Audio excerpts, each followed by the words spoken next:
In the golden deserts of Sudan, a striking sight rises from the sands. Pyramids, smaller and steeper than Egypt's, their faces darkened by time. These are not Egyptian tombs, but monuments of the Kingdom of Kush, a powerful African empire that once rivaled and even conquered Egypt. This is a story of black pharaohs, warrior queens, and a city alive with the clang of iron forges. Much of Kush's history was buried by sand, and by those who sought to diminish its legacy. The Kushites left behind a language we still struggle to understand, a silent testament to their secrets.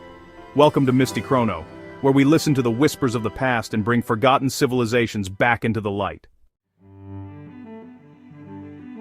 Our journey begins in Nubia, along the Nile's fertile banks, heartland of the Kingdom of Kush. For centuries, Kush was both trading partner and vassal to Egypt, but its spirit endured. When Egypt's power waned, Kush's own dynasty rose from Napata, claiming a shared spiritual legacy and the protection of the god Amun. This was more than a political shift, it was a cultural renaissance. Kush blended Egyptian influence with its own African heritage, building temples and art that were uniquely its own. The land's legendary gold mines fueled armies, cities and trade routes that connected Africa to the Mediterranean and beyond. Napata, near sacred Jebel Barkal, became the spiritual and political center, unifying Nubian tribes, and looking north to a weakened Egypt.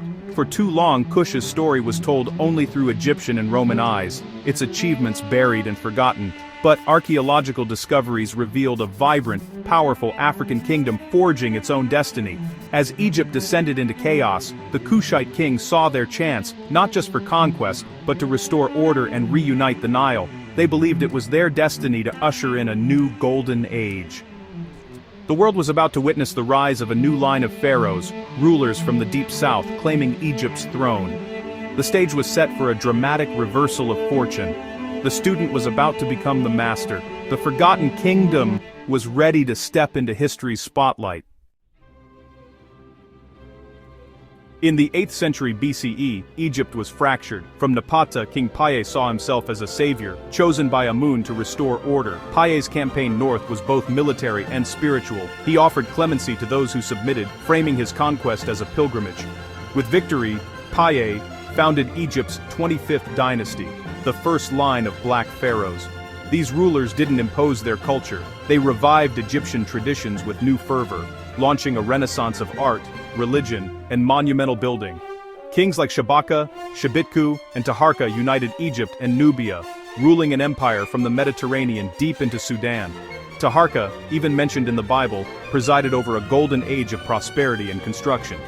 Their rule was legitimized by devotion to Amun, elevating both Karnak and Jebel Barkal as sacred sites. Art from this era blended Egyptian forms with distinct Kushite features. Pharaohs depicted with African regalia and the double uraeus, symbolizing dual kingship. Ultimately, the Assyrian Empire forced the Kushites to retreat south, but their legacy in Egypt endured. They ruled as restorers, not conquerors, breathing new life into a declining civilization. For nearly a century, the Nile Valley was unified under their reign. Their retreat marked not an end, but a new chapter for Kush. The Black Pharaohs had left an indelible mark on history. Their story was far from over. The heart of Kush would beat on, deeper in Africa, and a new city would rise, Meroe. Driven south by Assyrian invasion, the Kushite rulers founded a new capital, Meroe, between the Nile and Atbara rivers. Here, Kush flourished for 6 centuries, forging a distinct African identity. Meroe's location offered fertile land, forests, and vast iron ore, fueling an industrial boom. The city became Africa's iron powerhouse, its furnaces and forges echoing across the land. This mastery of iron brought military strength and economic prosperity, earning Meroe the title, Birmingham of Africa. Meroitic goods, ironwork, pottery, ivory, traveled to Egypt, Rome, and beyond, making Meroe a cosmopolitan crossroads. Architecture evolved, blending Egyptian, Hellenistic, and African styles. Strange circular structures and vibrant palaces dotted the city. The royal necropolis outside Meroe became home to the famous Black Pyramids, dozens of slender monuments for kings and queens. These pyramids symbolized a dynasty that had redefined itself, moving from Egypt's shadow to power in its own right. Yet, Meroe remains a city of secrets. The Kushites developed their own script, but its meaning is still largely a mystery. Their deepest stories remain locked away, waiting for discovery. Meroa's silence is as profound as its legacy.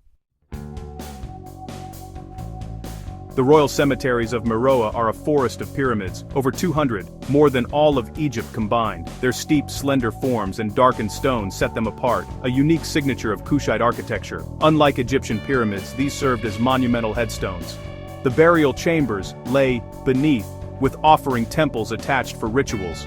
The walls of these chapels are covered in reliefs, Kushite kings and queens making offerings to a blend of Egyptian and native gods. The art is vibrant, depicting powerful rulers and mythic journeys, with queens shown as equals to kings. These carvings reveal a civilization proud of its identity and beliefs. In the 19th century, treasure hunter Giuseppe Ferlini destroyed many pyramids, searching for gold, finding treasure in only one, but leaving lasting scars. Despite this, the pyramids endure as silent sentinels, guarding the secrets of Kush.